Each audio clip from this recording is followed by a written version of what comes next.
Many of you might know that recently, just prior to April 1st, Tinder had stated that they would introduce a height verification feature on their app.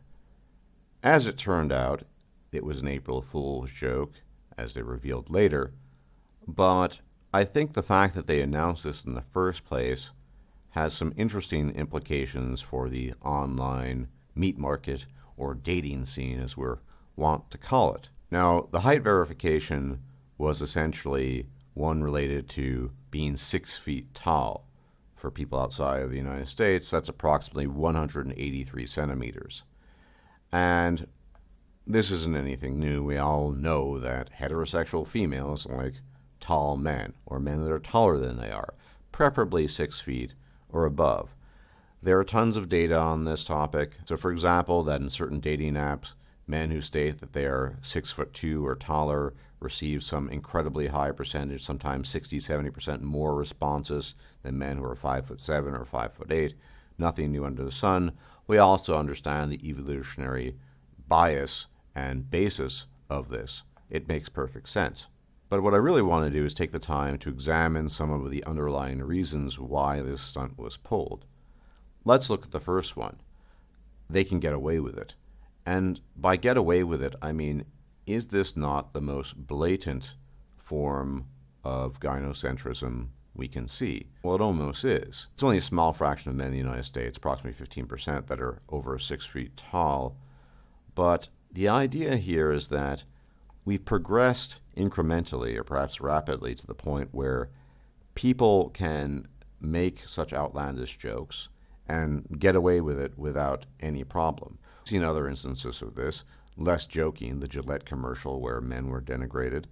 But in this case, it's just saying, look at all of you fools who don't meet X criterion, and the criterion in this case being a criterion demanded by women, and it's not a problem. They're not really penalized for it.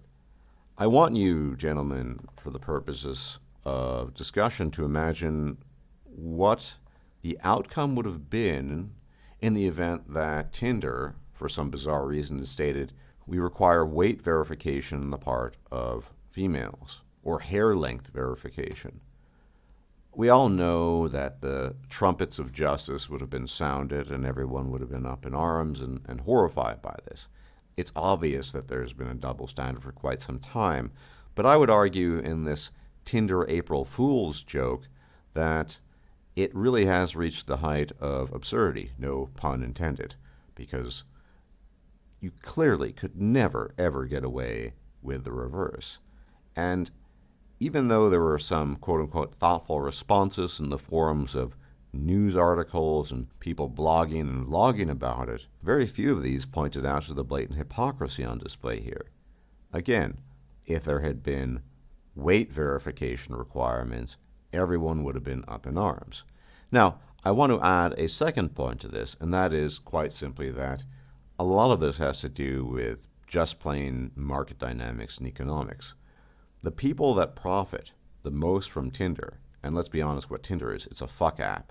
Yes, some people find quote-unquote meaningful relationships through Tinder. And yes, perhaps some people even find long-term partnerships through Tinder. But they are the small, if not tiny minority here. The vast majority of people use Tinder as a fuck app. The very basis of it is predicated on the most primal of human instincts, looking at people's pictures and swiping left or right, depending on how the person looks. Therefore, it's pretty obvious. And in this market, we have to apply the Pareto principle of 80-20, and it's probably a little skewed, as in not exactly 80-20, but I think it's very safe to say that in this case, the vast majority of the quote-unquote successful people on Tinder are females, and the successful men are a vanishingly small fraction. And by that I mean the majority of people using it on a consistent basis, reaping results and gaining rewards from interacting with Tinder. So let's say it's about 80%, maybe 70%. Still a large majority who are women who are successful in the sense that they have intercourse, which is what they sought to do.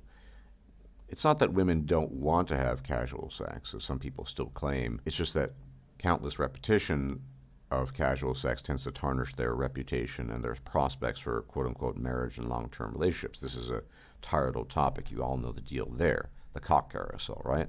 But women are more successful, and they're effectively the larger clients there. Now, even if it's the case that men, say, were to pay more into making use of the application, you still have the majority of people there being women. And so it's only natural that Tinder, in as much as it wants the app to be as viable as possible, would make a joke that appeals to its major demographic, which is females. So I think those are the two most salient points here to be made. However, beyond that, and this is speculation on my part, I think there are other potential consequences and implications down the line. I think we're going to see a world where increasingly men simply don't engage in the online context with women because of the prohibitive nature of those interactions. It might have been a joke, sure, but we all know that famed expression, that famed saying, which goes as follows: there's always a little bit of truth contained in every lie. And I think this is a perfect example of that. I've made videos in the past talking about how the mean of people, and mostly the mean of men, are being squeezed out of the circles of social accessibility and social mobility.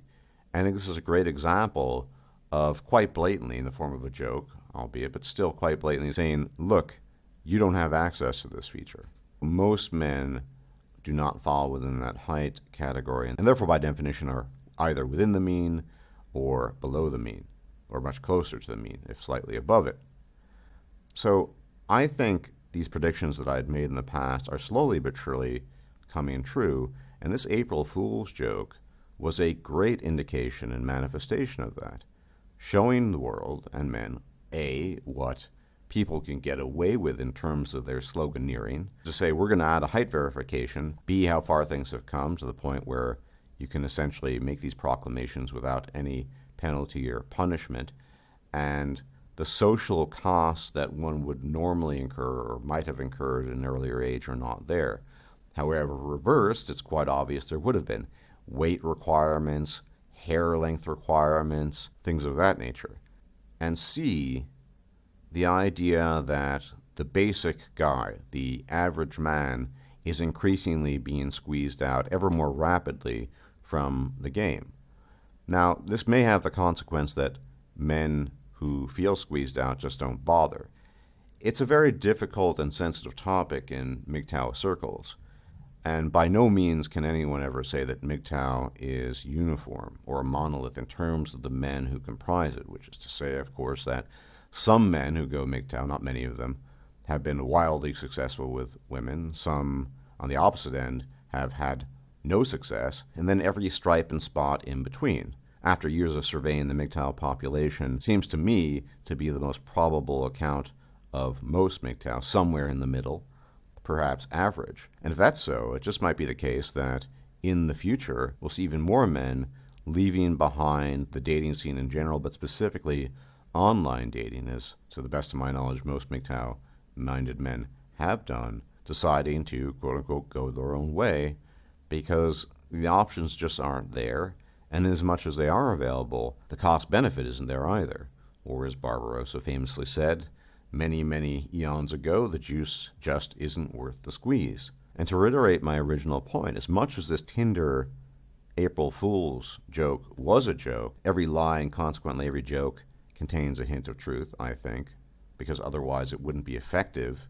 Why was this, for example, so effective? It was effective because it was based on a very real requirement and reality that women constantly express that they have a height preference in men. The average male, and increasingly the above average male, is going to get squeezed out ever more quickly, ever more rapidly, and this is a perfect sign of the times. If you're below a certain height threshold, you're out of it. And on a final point concerning this issue, it seems to me the plethora of articles we used to see, say, in the mid-ish 2000s to early 2010s of where have all the good men gone, that has largely stopped. You don't see too much of it anymore because the quote-unquote problem is so overt and so obvious that no one really wants to speak of it. Because to speak of it would acknowledge that the problem might be without solution, at least as current technology and society stands. What that problem is things like the 80-20 rule, runaway hypergamy on the part of women, and such things. And that's not something you can solve overnight, possibly even long-term, given the current trajectory of human civilization. Anyway, I wanted to weigh in on this because I think this whole Tinder's April Fool's joke was very prophetic, very confirming of things I stated in the past, and very illustrative of our times, which is to say things have definitely gotten worse. I'm reasonably certain that 10 years ago this would not have been possible. Anyway, as always, thanks for tuning in, and if I'm still alive, I will check you out later. As always, may the gods watch over you, and bye-bye. If you liked this video, please like, share, and subscribe. And if you enjoy my content, please consider making a donation or becoming a patron. Thanks for watching.